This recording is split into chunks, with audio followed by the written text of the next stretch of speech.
teh istri mah. Semoga Ada bawa iya tuh tak ngawir kenal jas ngawir. Ya ya hukum ngawir hukum. Sore menjelang malam jam 6 kebayang deh Pak tadi kayak dirinya baju bodas istri terus punya pemuda nanti eta video mantan-mantannya ayam sampai bumi tapi memang kayu kan hoax terus hoax wah bahasa nanti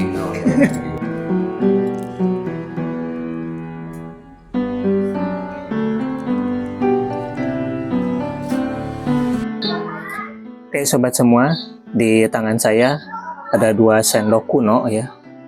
Ini yang beberapa waktu lalu saya beli secara online ya, seperti itu.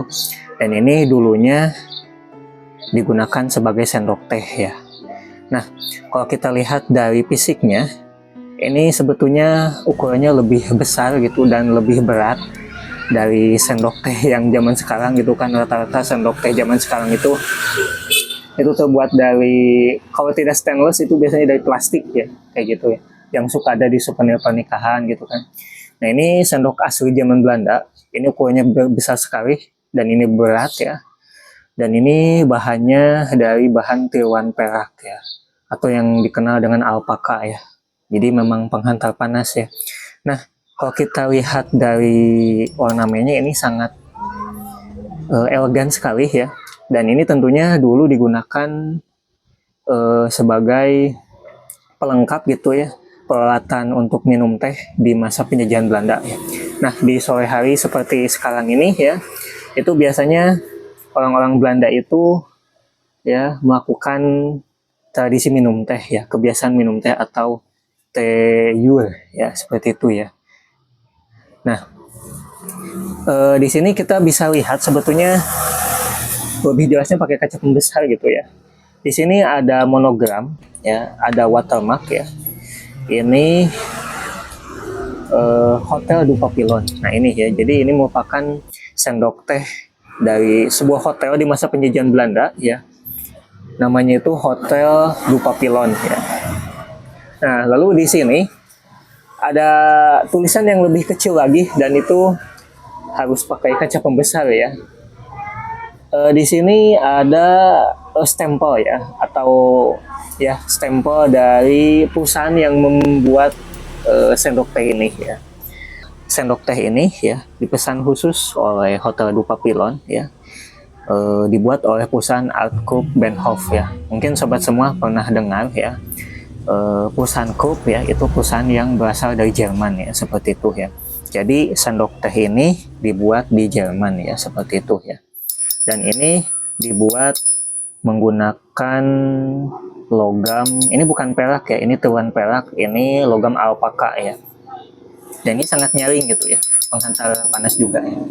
Dan kalau lihat dari database gitu ya, dari arsip katalog gitu ya, katalog perusahaan tersebut ya, katalog perusahaan Krupp Benhoff ini, kalau dilihat dari logonya itu kan beruang ya gitu. Logo beruang yang seperti ini itu dibuat oleh pabrik tersebut itu sekitar tahun 1927 ya. Tentunya mungkin saja dipakainya itu setelah tahun 1928 atau mungkin masih di tahun itu ya, seperti itu ya. Nah, kalau tadi kita bahas sendok tehnya ya gitu, ini dibikin di Jerman ya, seperti itu. Nah, lalu ini Hotel du Papillon ya, ada sejarah yang menarik ya terkait sendok teh ini dan juga identitas yang menempel di sendok ini ya. Hotel du Papillon ini merupakan hotel bersejarah di kota Semarang ya, dan merupakan salah satu hotel tertua dari masa penjajahan Belanda, karena yang saya ketahui di dalam sejarah gitu ya, di kota Semarang ini ada hotel tua gitu ya. Hotel yang pertama itu Hotel Janssen ya, sayangnya jejaknya sudah tidak ada. Dan yang kedua ini Hotel du Papillon ya. Du Papillon ini jejaknya masih ada, cuman memang sudah tidak beroperasi lagi. Jadi ini merupakan peninggalan dari hotel tersebut ya.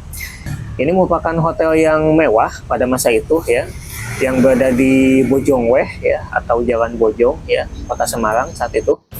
Itu di masa penjajahan Belanda, dan karena ini merupakan hotel mewah gitu, jadi memang beberapa orang penting pernah menginap di sini ya. Nah, jadi hotel ini merupakan hotel bersejarah ya, itu dibangun tahun 1847 ya, dan kemudian dirombak ya sekitar tahun 1914 ya, itu untuk menyambut para tamu undangan di dalam pameran bergengsi saat itu ya, yang dinamakan dengan Koloniale Tentoonstelling ya, atau pameran kolonial ya.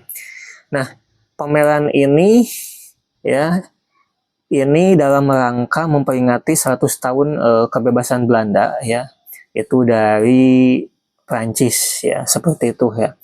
Nah, memang pameran ini sangat kontroversial ya. Selain dilaksanakan ketika terjadinya Perang Dunia ke-1 ya, itu tahun 1914. Di sisi lain juga pameran ini sempat dikritik ya oleh tokoh pergerakan nasional Indonesia saat itu, yaitu Raden Suhardi Suryaningrat atau Ki Hajar Dewantara ya, yang artikelnya itu berjudul Als in Nederlander was, andai aku seorang Belanda ya.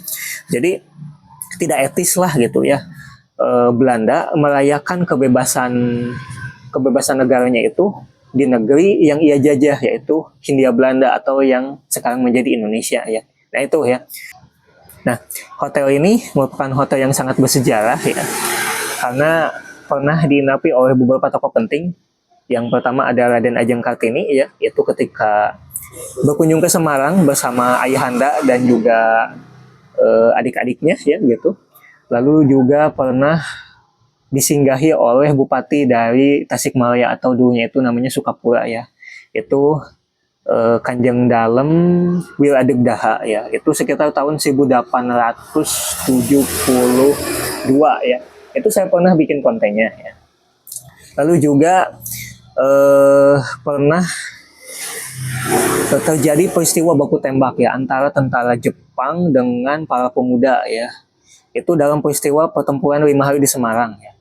Dan juga pernah diinapi oleh Presiden Soekarno dan juga terakhir oleh Presiden Soeharto ya.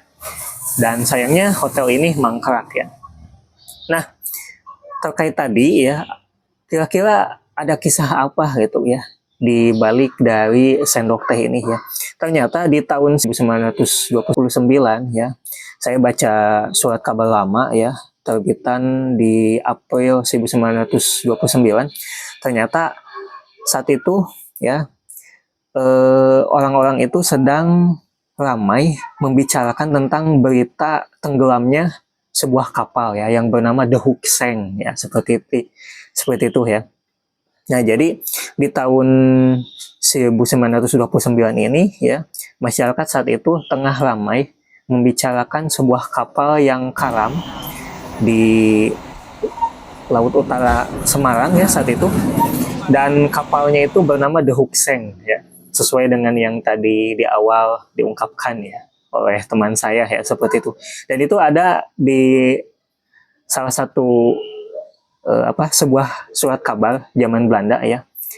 Kita bisa bayangkan dulu gitu ya, sore hari gitu ya, mereka noni nyonya gitu ya, tuan gitu ya, sinyo Belanda ya, mereka menikmati suasana sore hari ya di kota Semarang ya, dan mereka menginap di Hotel Du Papillon ya gitu, dan mereka minum teh sambil membicarakan berita tersebut gitu ya, karena memang ada dua sebetulnya, ada dua kapal ya, The Kraus dan The Hook Seng ya saat itu ya.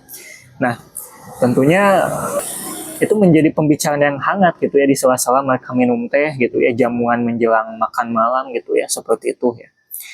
Nah, mungkin itu hanya satu kisah yang mungkin terangkat gitu ya di balik dari sendok teh ini, dan entah kisah apa lagi ya dari sendok teh yang ada di genggaman saya ini ya, itu mungkin tetap akan menjadi sebuah misteri ya, seperti itu ya. Dan mungkin sobat semua bisa menambahkan misteri di balik sendok teh yang saya pegang ini ya. Itulah di balik sejarah yang kita angkat dari 2 sendok teh ini. Seperti